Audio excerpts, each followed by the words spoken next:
Hey, all right, all right, all right. Welcome. It is a Money Monday on Liquid Lunch, and lots to talk about the money.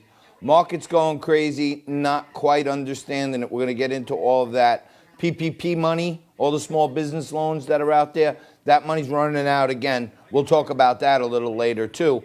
Cryptocurrency seems to be on the rise with Bitcoin starting to make a little bit of a move here as we get closer and closer to the halvening event. We'll get into all of that crypto stuff a little later on. Lots of crazy stuff on the political front, not the least of which is Joe Biden still hunkered down in the basement of his house and, basically coming out on a leash every so often. Not a great time, if you ask me, for Joe Biden. President continues to take an unbearable onslaught of pounding from the left-wing media. And, it's sad what they're doing to him in the left-wing media. Yeah, that's what I'm looking at outside today. It is quite the view, I might add, and a little overcast here in New York, but it definitely makes it a little more palatable to sit here and try to bring you the news of the day. And, of course, it's the news with the booze, because every so often I'm known to bend an elbow and have a few cocktails right here with my audience and my friends out there. Frank Morano is going to join us a little later in the show today. For those of you who want to get a piece of Frankie, maybe shoot in a question for him. He is renowned these days.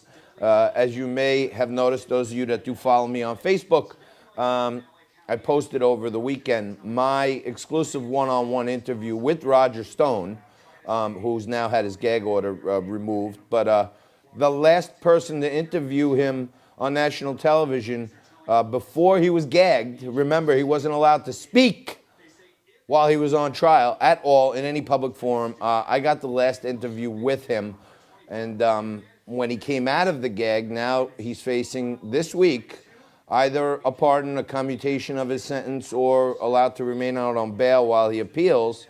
As soon as the gag is over, the first exclusive interview with him, Frankie Morano, and Frank's going to join us. He's going to hopefully start gracing us every day a little more now. Frank's going to be here. Pavlina Oster is going to be with us an hour or two talking about whatever millennials are talking about these days. Seems like TikTok is all the new rage. We'll get into that. And Fernando Uribe is going to be here in just a couple of minutes. Fernando is a great political commentator. He joins me every week. And Fernando is a faculty member at Bergen Community College. He's also the host of Politically Direct on Insider NJ, and he'll give us a look into what's happening right next door here in New York, in the Garden State, New Jersey. And Fernando always has some great observations for us. He joins us all the time. Nico got me a little bit of a late start today. So, I'm usually the one that's late. But these days, today, for example, was completely Nico's fault. And, we're trying to get Frankie on here, which is an exciting new thing, if you ask me. So, really, really nice weekend. Kids came over. We spent some time outside, socially distanced. We actually had a little Corona cornhole tournament going in my backyard, which was fun. But I'm watching the news. I'm combing the news, and I'm looking at the stock market, and I see the market is at 24,000. And for those of you who watch me frequently, I tend to look at the market from a different perspective. My background is the view of a short seller, and I always try to find reasons why a stock is overvalued, which I think is much easier than finding one that's undervalued, because you never know really what's going on under the hood. Even if all the signs look rosy on the outside, some of these big companies, you don't know what's going on inside the sausage factory. Now, going back to the end of February, beginning of March, Dow was leaking oil everywhere, bleeding heavily. all kinds of downside pressure. What's going to be the real fear? What's the, we need 40,000 ventilators. Can we handle it? Is the system going to be overrun? Is the dollar going to break? And the market is in free fall. Circuit breakers are getting hit every day. I said at 25,000, I thought 22,000 was the next support level. We saw it trade there real quickly. And at 22, I said I thought there was a trap door as far as 18. 18 was pretty much the bounce point, somewhere in the 18,000s, where it starts coming back up. And coinciding with the government making all kinds of commitments to the tune of $6 trillion, that they're going to come in and buoy the markets. The Fed, the Treasury set up an SPV with the Fed for them to go in and buy commercial paper. Many know that the Fed is sometimes empowered by the forces that be to actually buy stocks or ETFs that would buoy the market, or buy futures that drag individual stocks a little higher. We'll get into that a little later on, too. Fernando Uribe is going to be here with me in just a moment. And, as we have Fernando on every week, great guest, great guy who knows what's happening up here in the Northeast, that's for sure.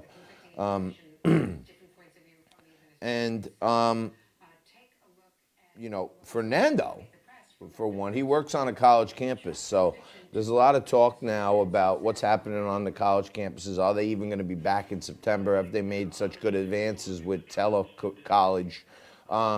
And quite frankly, as the parent of one daughter in college, one daughter heading to college, I'm wondering, if you don't have to operate the whole campus, and you don't have to have security, and you don't have to have housing, and you don't have to have food, and all this other stuff, do kids and parents get some relief?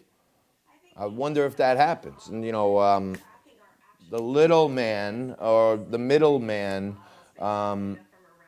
always seems to get the short end of the stick whenever these government interventions happen. You got people that are advocating for the biggest, and you got people that are advocating for the smallest. And who's advocating for those in the middle?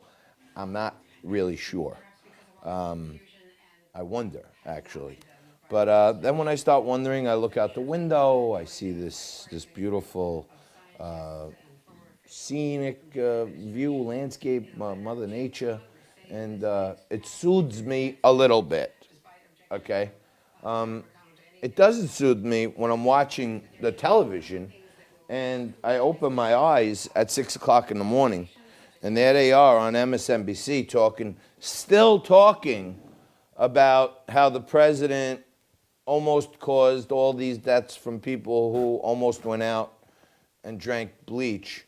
I got a whole bunch of assets for you today, and viewer submissions are up huge, and you got to keep them coming. I mean, you send me something that's somewhat clean, let's call it PG rated, and you could actually wind up with your submission on the show, which is fun. And a lot of people who have used their stuff on the show have messaged me and stuff and said thank you, and had a few laughs and shared it with their friends. I know my friend Guillermo Fariacci, who sent in that John Daly video, got a lot of run out of it. He was having a ball with it, and you could do the same. Lots of exciting things coming up that I know I keep saying I'm going to tell you about it, but they're happening, and it's all going to be good. And hopefully I'm going to be out of my living room soon and back in the studios in New York City, where I really want to be, so I can tell you what's happening right at the epicenter. Let's call Nico, being that not only is the show behind, but now the guests aren't here. We got what I think is a great show. Mainly we got Fernando and Pavlina and Seth Grossman. But Nico, what's happening? Yeah, I just set up that Zoom. Everyone's ready to go on Skype. And Okay. I just got the assets up. We're ready. All right, where's Fernando? He's standing by his computer waiting for me to call him. All right, well, now would be the time. I tried to introduce him a couple times.